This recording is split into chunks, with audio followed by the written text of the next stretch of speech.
Okay, in this lesson, we are going to be discussing cabinet materials. So this is a course or lesson on how to select and buy plywood and hardwood for your projects. So we're going to kind of cover everything you need to know here so you can pick out the right wood, whether that's the hardwood or the plywood, and then where to buy it, how much it's going to cost, basically the stuff you need to know. So we're going to start this conversation first with plywood, and we'll go through this. These are the topics we're going to cover. And we'll touch all these. So we'll start with quality. When you're building a cabinet, whether it's a built-in or a kitchen cabinet, you want to use good plywood, really good plywood. You don't want to use roofing plywood, something you'd throw down on the floor. You don't want to use construction plywood. You want to use cabinet-grade plywood.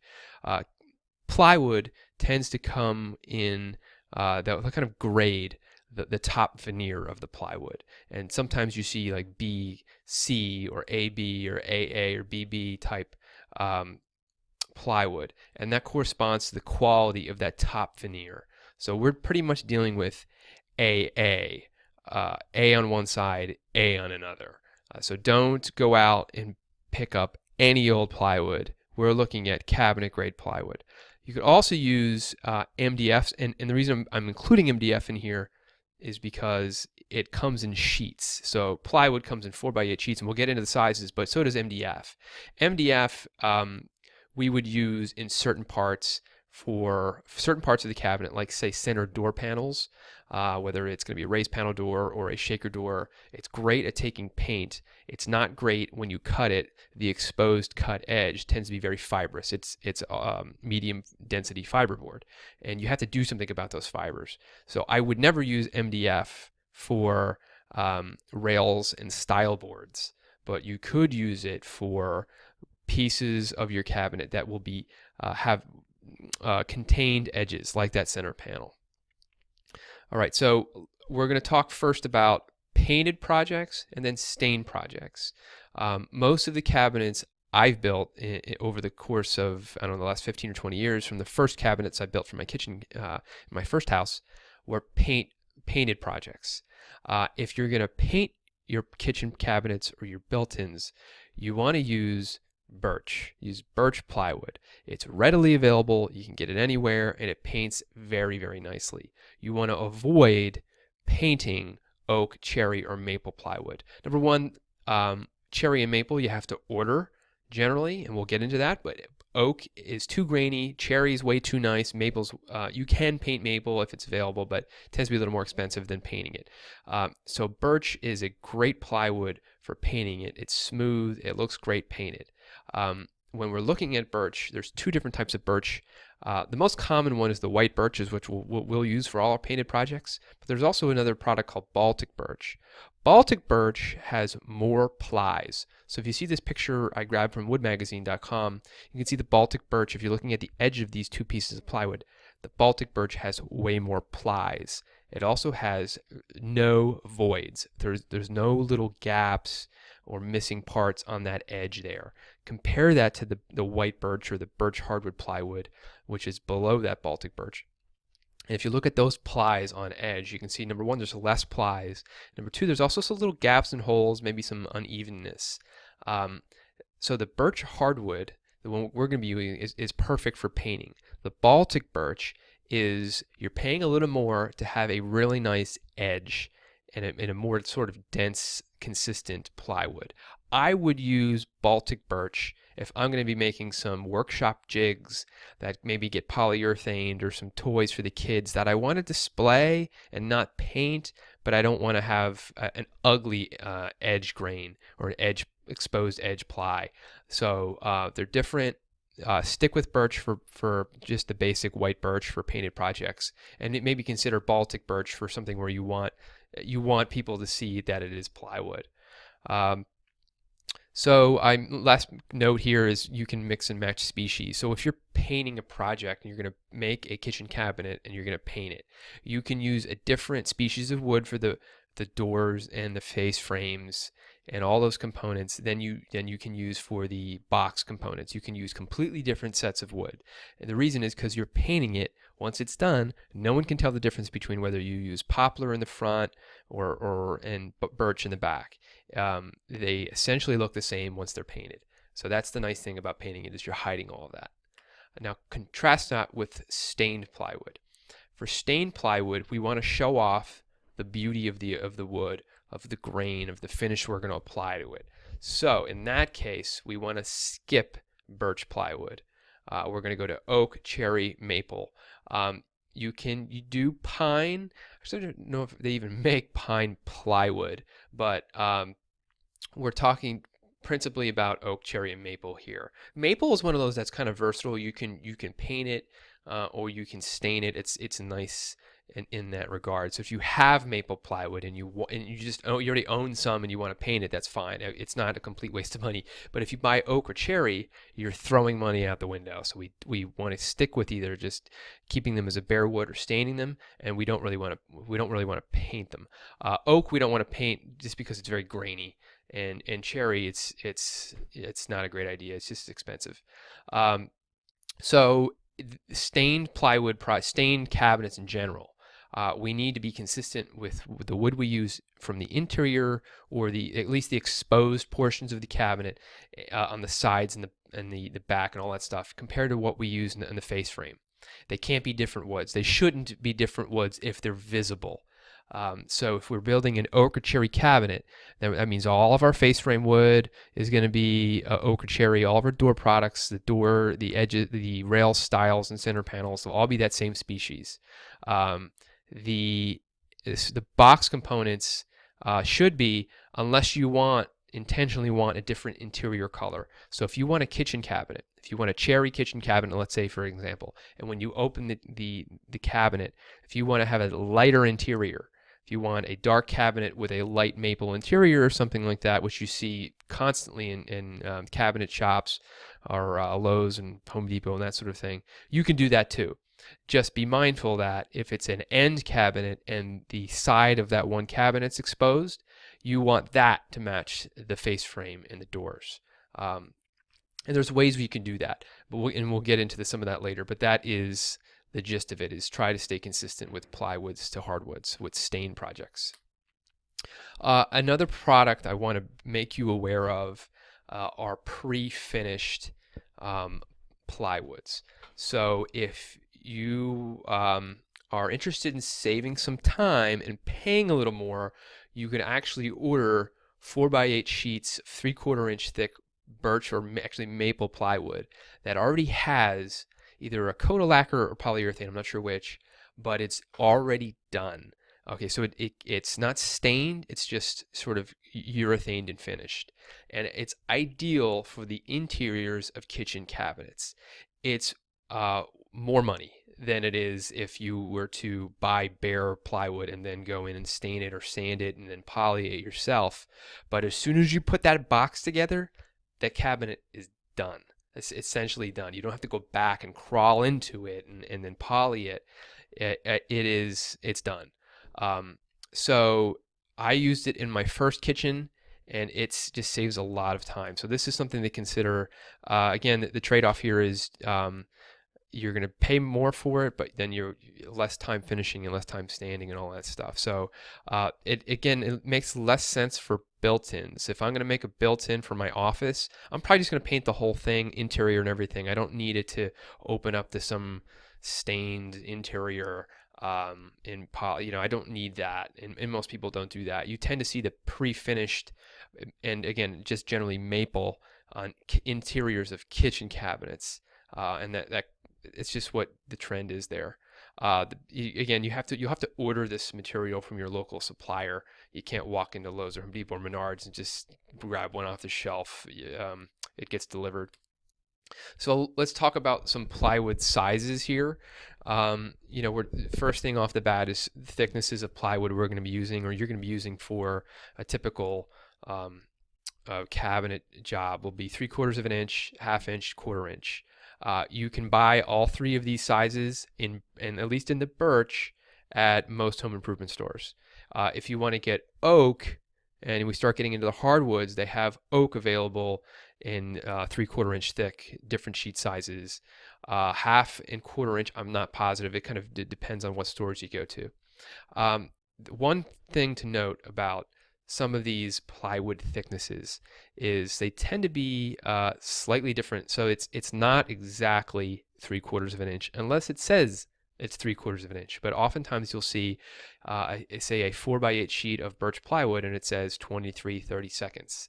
So a full 3/4 of an inch would be 24/32. So it's a 32nd of an inch thinner than 3/4 of an inch. Not a huge deal, but I do want to make you aware of it. And it does have some consequences when we go to machine them later on, but it's not a big deal. So these plywood sheet sizes are available in 4x8s, 4x4s, 4 foot by 2 foots, and 2 foot by 2 foot sections in most plywood, in most home improvement super centers. And there's this picture here illustrates this is a 2 foot by 4 foot piece of birch, and I believe it's 3/4 of an inch thick. So it's nice to know these exist. So if you just you figure, let's say for example you need 5 sheets of 4x8 plywood for your kitchen, and you screw up a part, and you're like, oh no, I need to go out and get another huge 4x8 sheet of plywood. You don't. You can probably buy something smaller depending upon what part you need to make up. So I just want to make you aware of that. They do exist in different sizes, and the thicknesses vary considerably. Okay, so costs of plywood. Again, here's a piece of birch plywood I bought from Lowe's. This is that sticker there. It says it's 3/4 of an inch exactly. I'd still want to look and see use a measuring tape on it, but $50 a sheet. $50 a sheet for an unfinished piece of birch plywood. That's not bad. Oak, you're talking about around the same price, $50 or so. When you get into the more harder to get plywoods, if you want a 4x8 sheet of maple or cherry, you're paying much more for it. But you're getting a more rare wood. So oak is such a common piece of wood. Birch is a common plywood. And again, pre-finished, like I just mentioned before, if you wanted to get a pre-finished pre-polyurethane piece of birch plywood or maple plywood, they're going to be over $100, 110, 120, maybe 105, and it's sort of in that $100 to $120 range. 1/4 inch thick, unfinished, $25 for a 4x8 sheet. Most of these prices are available actually on Lowe's.com. It was where I'm getting some of these. The rest are some of these I just called local suppliers. So again, Lowe's, Home Depot, Menards. If I were you, there's 2 different strategies here. If you're building one cabinet, if you're building one built-in or a couple built-ins for around your TV center, it kind of makes more sense to go to your local supplier, Lowe's, Home Depot, Menards. And you call. I recommend you call your local lumberyard to see if they could beat the price, and sometimes the delivery rates are good. But if you're doing a whole kitchen set here, if your goal is to take this course and then build 10 or 15 cabinets for your kitchen, I would probably go to the local lumberyard first. Actually, I would go and call them and shop around for prices, and then have that lumberyard do the delivery. Lowe's and Home Depot, these Menards, these places are are great, but sometimes they're not. And typically you tend to get higher quality stuff from the people who do just sheet good deliveries all day. You could also call some local cabinet shops and see where they get their supplies from. Hey, where you guys make cabinets for a living? Where do you get your lumber? And give them a buzz and see what they say.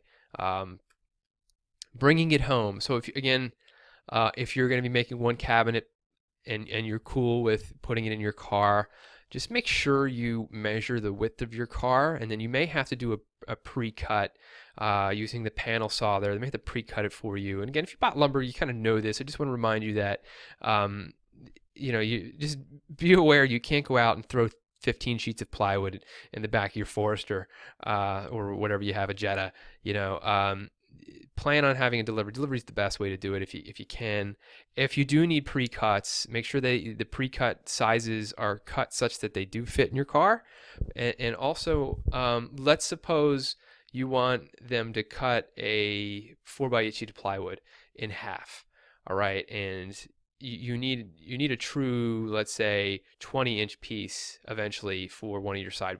Whatever, it's just one of your components. Don't have them cut it at 20 inches. Assume they're going to mess that up. So give them a different dimension to cut it. Cut it right down the middle of 24 inches, and they're going to use a dull saw blade. It's not going to be great. You're going to have to go back and cut it to the final dimension using your really good saw blade. But don't walk into this store and say, I'm going to have these these dudes, I'm going to trick them, and I've got 15 different cuts. I'm going to let the store make all my cuts for me, and this is going to turn out great. They're going to mess it up. You make the cuts. Just have them make the cuts to fit it in your vehicle, and just be done with it. So now we're going to talk about hardwood. Hardwood species. So for painted projects, again, we're talking poplar. Typically, we're talking poplar. Why? Because it's cheap and it paints well. It's not a great stained wood, so it's abundantly available. Maple's also a great option for painting. If you open up at your average, let's say, commercial cabinet catalog, and you're looking for different painted, if you were pricing out cabinets, you're saying, oh my God, this kitchen's going to cost me $20K for these painted cabinets. A lot of times they're using maple. It's a great hardwood, but you don't need to use maple. And again, pine, I think it's too soft for kitchen cabinets unless you really want sort of like a throwback cabin look or something like that. But if you're going to paint it, let's just rule of thumb stick with poplar if it's available in your area. Again, stain grade projects, we're talking oak, cherry, maple, walnut. Same thing as the plywood, just kind of rehashing that. Again, oak, hardwood, or oak plywood, it just shows off too much grain. For a smooth, if you want like a factory smooth, you don't see any grains, oak is not your guy. You can paint it if you want that look, but it is what it is. So we're going to be using hardwood in all our face frames, all our face frame boards, the door components that are not the center panel, so the door stiles and rails. We can use them on shelf fronts if we want to. We almost never use hardwood for making the box components out of them. You can use them for shelves if you want like a 10-inch or 12-inch wide shelf, but the wider the hardwood board, it becomes way more expensive. So a 1x4 is considerably cheaper than a 1x12, right? And if you want to say build cabinet boxes out of hardwood, you could. It's just going to cost you an arm and a leg, and they're not dimensionally stable over time, so they tend to swell and have a lot more movement than plywood does. But back in the day, way back in the day, you know, colonial times, they didn't have plywood, so all the box components were made from hardwood. And if you want to do that, you can. It's just you're going to suffer. So when we're talking about hardwood, we have basically 3 different options of what hardwood you're buying. And I don't mean species. I mean sort of the condition you buy it in, sort of the dimensionality of it. So we're going to start with S4S. S4S stands for sanded 4 sides, and it is a piece of lumber that you buy at Lowe's or Home Depot or Menards, and it's exactly what's illustrated here. They're already dimensioned for you. So they took a piece of wood, they cut it out of a big old log, they planed it down to 3/4 of an inch, and then they cut it to width, and they jointed it. It is a perfect looking piece of wood.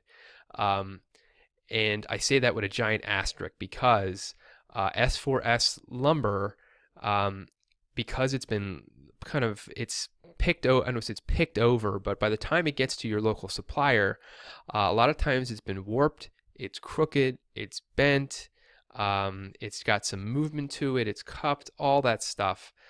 They stand it up and lean it vertically, which is not great for wood over time. It can arch and put some kind of bow into it. It's a pain in the ass to buy S4S. I like buying S4S if I have to do one little project. And even then, it's a pain in the neck. So let's be clear about the dimensionality here. You're buying a 1x, and we talk about 1x's. This is a 1x4, a 1x6, a 1x8. It's actually 3/4 of an inch thick. So when you're saying a 1-inch thick board, a 1x is 3/4 of an inch thick. A 1x4 is actually 3/4 of an inch thick by 3.5 inches wide. So that's the nomenclature the industry uses, and you just have to get that into your head if you're not familiar with this too much. That a 1x4 is actually 3.5 inches wide. A 1x6 is 5.5 inches wide, 7.25, 9.25, that kind of stuff. So 1x10 is 3/4 of an inch thick by 9.25 inches wide. When you buy this stuff, you're buying it really just in variations of length, and then you have to cut it to length. So again, it's not great for big projects like a whole kitchen cabinet series where you're doing 10 or 15 cabinets. Why? Well, number one, because it's expensive, You're going to pay a lot of money for it. Number two, you have to pick through every darn board, and if you need like 30 or 40 boards, God help you, because you're going to you're just never going to find all these nice, clean, perfectly straight boards at these stores. But it is readily available. So if you do need to supplement what you have, if you're doing a poplar kitchen cabinet and you run out of lumber from another supplier, you can go to these stores and it's the same thing. It's just you got to look for the good boards. And this is what I mean. So this is what I brought from a previous project, and the picture on the left is how you kind of want to check the straightness of these boards. I'm looking down sort of like the barrel of the gun here, the barrel of this board, and this is I think a 1x2 or a 1x3, and this picture on the left looks pretty straight. The picture on the right, you can see it's got a big old bow in it. All right, so the board on the right, I wouldn't want to use in a kitchen cabinet or built-in. I ended up probably buying the board on the left here. So this is what you want to do if you're checking out S4S lumber, even any lumber really. The next lumber we're going to consider is S2S. So S2S has been sanded on 2 sides as opposed to sanded on 4 sides. S2S has been planed down from a rough cut stock to its final 3/4 of an inch thick. So it is essentially a 1x, but the width has not been cut yet. The width is still rough, okay? So you'd have to put a clean, straight, perpendicular edge on it and then cut it to its final width. And then you have to clean up those edges, either with a joiner or a thickness planer, which we get into in one of the follow-on lessons on how to clean up S2S and rough cut lumber. But the nice part of S2S is it's cheaper. It's cheaper. You can get more species in it. You're not going to be able to go to your local home supplier and buy S4S lumber in cherry or in walnut or you tend to looking at poplar or oak. Poplar and oak is generally all you get there. Or in pine, you get pine there as well. But if you want to build a cabinet out of cherry or maple, you're either buying rough cut lumber or you're buying S2S. All right, so it's sold by the board foot. So a board foot is a unit of measurement that is not the same as what you're buying S4S. S4S, you're buying a certain width board. So you're buying a 1x4 and it's 8 feet long, and it's $10 for each board. When you're buying S2S and rough cut, you're buying it by the board foot. And the board foot is 1 inch thick by 12 inches wide by 12 inches long. That is one board foot. So it could also be 1 inch thick, 6 inches wide, 2 feet long. That would be one board foot. So you're kind of looking, it's a volumetric measurement. And basically, if you're stuck on the board foot thing, if you're not sure how, these we'll get into how many board feet you'll need later on. These programs we work with will tell us how many board feet we need. But you really, when you go to a lumber yard, someone will help you. If you say, hey, listen, I need 40 or 50 board feet for this project, they can tell you, well, that's about 4 or 5 of these boards, and they can pull them out for you. But that's S2S. Local lumber yards have this stuff. That's where you got to find it. It's typically laid out horizontally, which is better. Rough cut lumber. Rough cut lumber is going to be sawn right from a log or from a tree. It will be actually 1 inch thick or thicker. So it's not going to be planed down to 3/4 of an inch thick. It's going to have rough saw marks on all 4 sides and the ends, really. And you're going to buy it again in board feet. This comes in board feet, but it comes in 1/4 inch thicknesses. So you hear people talk about it's 4/4, it's 8/4, it's 12/4. If you're buying lumber for your kitchen cabinets and you want a 1x, when you're done with it, you're going to be buying 4/4 stock. So 4/4 stock will be 1 inch thick. You'll have to take it home, put it on a joiner to clean up the bottom edge, then put it on a planer and thin it down to 3/4 of an inch thick. Now it's S2S. Now you cut the width, clean up the edges. Now you have essentially S4S. So you're the nice thing about rough cut lumber is it's the cheapest option of all 3. It just requires more work and more time, but you're controlling the straightness of this lumber. You don't have to worry about waves and kinks and all that stuff because it's stored horizontally generally, and you will get you won't have to pick through 100 boards. You'll pick through 5, and you got your boards, and they're good to go. You just have to put some more work into it to get them ready to use. So let's talk about cost for a few minutes. Cherry is going to be more expensive than oak, which is going to be more expensive for poplar. For hardwood, if you wanted it, and I got this from a website, and I'll put the link in the notes where you can order this online. I don't recommend you buy this stuff online. I would rather you go to the lumber yard and pick it out by hand and look at it. But cherry is $5 to $7 per board foot. Oak is on the $3 to $5 range, and poplars in the $2 to $4 range. And those prices seem right. Just so you guys know, I probably spent under $2,000 for my first kitchen for everything: plywood, hardwood, drawer runners, drawers, drawer pulls, doorknobs. Probably around maybe a little over 2,000, between $1,800 and $2,200. In that range is when I spent for my entire kitchen cabinet set total. And had I had to go out, it would have been in the $10,000 range. So where to buy? Local lumber suppliers, always give them a buzz. Online suppliers carry rough stock, but I don't know. I think you're gonna be paying a lot for shipping if you're buying a lot of wood. But definitely buy way more than you need. If the program we're gonna use, or if your own math tells you need 50 board feet of poplar, get 75, get 80. Just get extra. You'll either use it for future projects, or you will allow yourself to correct errors you make. You will make mistakes. Get extra wood. Store all the boards when you get them. Store them flat. That's for your plywood, for your hardwood, and you can do what's called sticker. You can sticker them. So that is not putting a sticker on them. That is where you actually put a bunch of 2x4s on the floor, and you lay your boards flat across them, and then you put another row of 2x4s. Maybe, say, in an 8-foot section, you put 3 2x4s on edge or flat, and then you lay your boards on them, and then you put another layer of 2 or 3 2x4s, and then you kind of stack them up, almost like Lincoln logs. It's exactly like Lincoln logs, and that will keep the boards flat. But you don't want to stand them up vertically. You don't want to lean them against your wall, even if it's just for over the night, because if it's Saturday morning and you're working on your cabinets and you're working on the board and you're leaning up against the wall and I'm going to get to this after lunch, and then you forget, and 2 weeks later and you get back to it. Now the board may have a little bend in it. So always store it flat if you can. Okay, so that is all for this current lesson, and we'll see you in the next one.